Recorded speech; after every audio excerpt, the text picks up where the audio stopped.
اعوذ باللہ من الشیطان الرجیم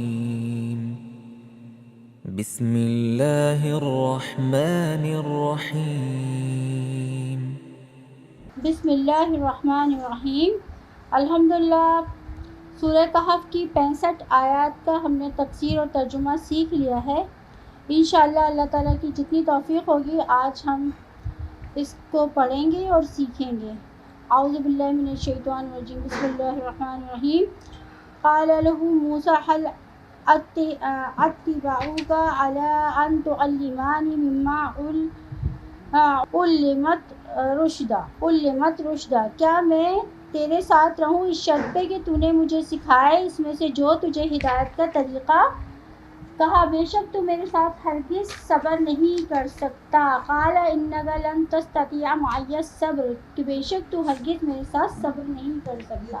رب اشرح لی صدری ویسر لی امری واحلل عقدۃ من لسانی یفقہوا قولی، رب زدنی علما رب زدنی علما رب زدنی علما۔ بسم اللہ الرحمن الرحیم۔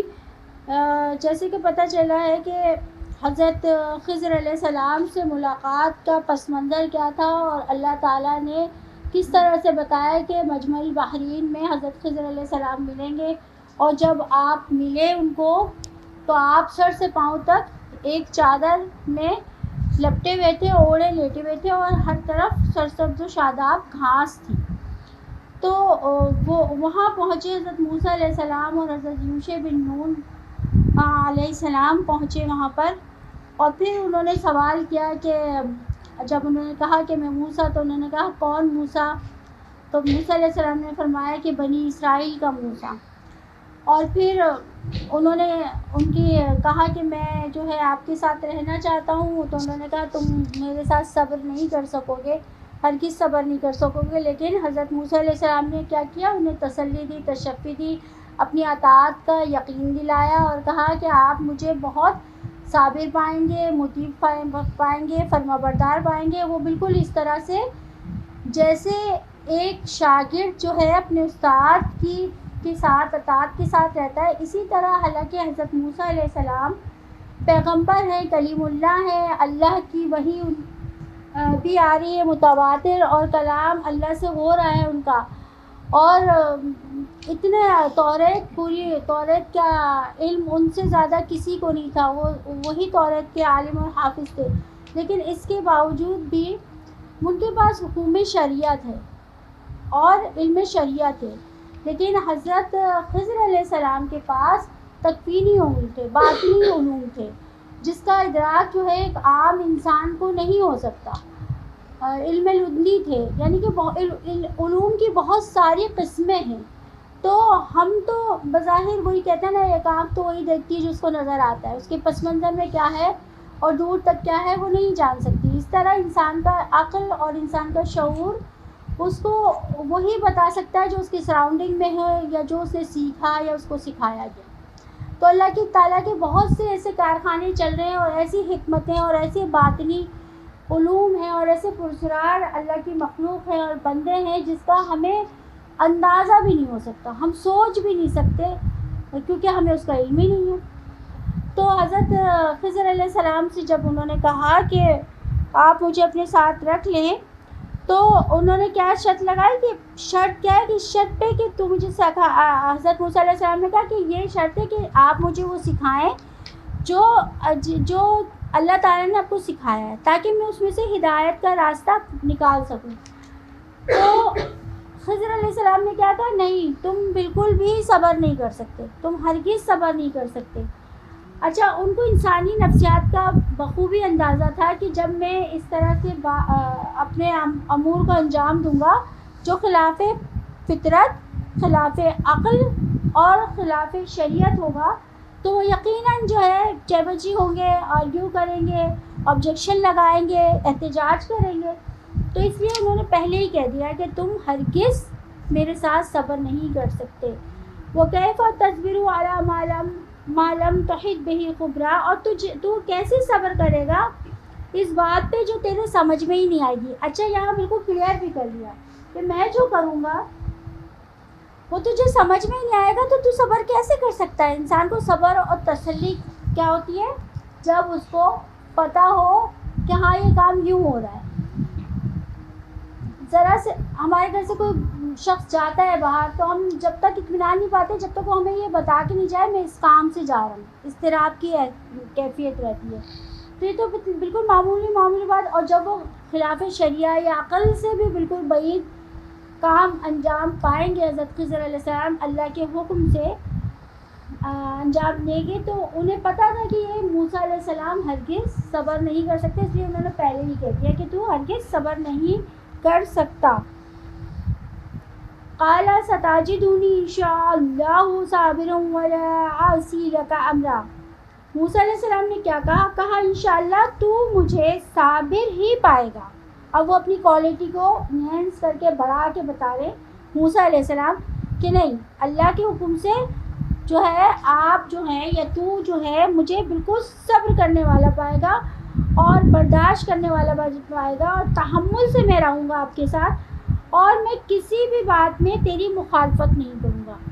اب یہ یقین دلا رہے ہیں خضر علیہ السلام کو. موسیٰ علیہ السلام کیا کر رہے ہیں کمٹمنٹ کر رہے ہیں ان کو یقین دلا رہے ہیں کہ ایک تو وہ اپنی بتا رہے ہیں کہ میں صبر کرنے والا ہوں برداشت کرنے والا ہوں تحمل کرنے والا ہوں میں کوئی سوال نہیں کروں گا اور جو ہے گارنٹی کیا دے رہے ہیں وعدہ کیا کریں میں کسی بھی بات میں آپ کی جو ہے تیری مخالفت نہیں کروں گا.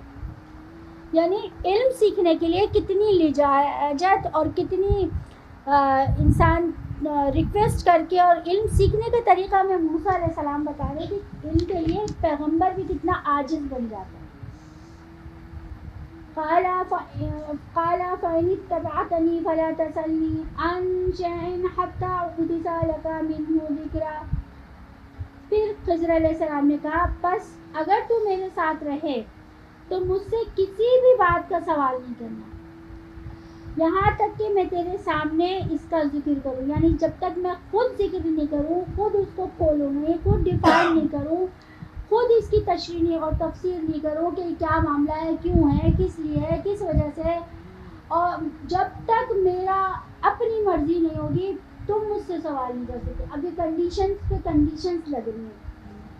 خضر علیہ السلام پورے پکے وعدے وعید حضرت موسیٰ علیہ السلام سے لے رہے اور حضرت موسیٰ علیہ السلام نے کیا کہا یعنی اس پہ وہ جو ہے کیا ہو گیا راضی ہو گئے. موسیٰ علیہ السلام نے کیا کر دیا ہاں بھائی یہ جو بھی ایگریمنٹ ہے جو بھی آپ وعدے وعید لے رہے ہیں میں ان سب پر راضی ہوں.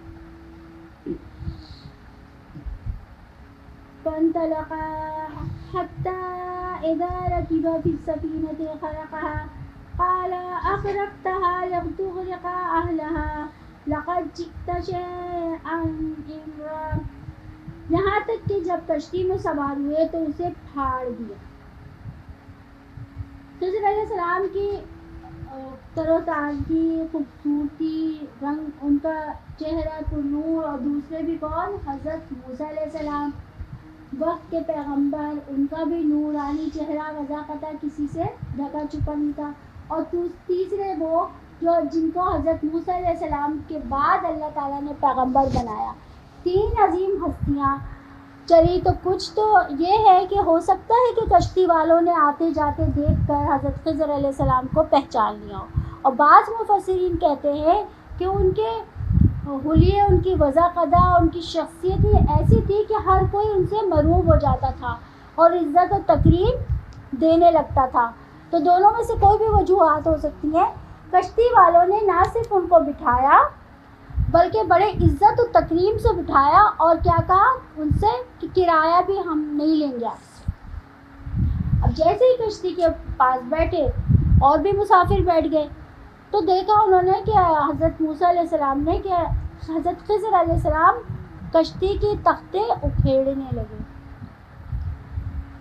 اب جب انہوں نے دیکھا کہ کشتی کے تختے اکھیڑے تو وہ ایک دم ہکا بکا ہو گئے. کہنے لگے یہ کیا انہوں نے تو اتنی ہمارے ساتھ رعایت کی اتنا حسن سلوک کیا اور یہ تو اس طرح سے آپ کشتی کو کے تختے اکھیڑ رہے ہیں تو یہ تو ساری کشتی کو ڈبو دیں گے اور یہ سب کو ہلاکت میں ڈال دیں گے. اور یہ کیا کر رہے ہیں ظاہر انسانی فطرت کے تحت حالانکہ انہوں نے بہت پکے وعدے کیے تھے کیونکہ وہ بے ساختہ بھول سے ایک دم سے بول دیے.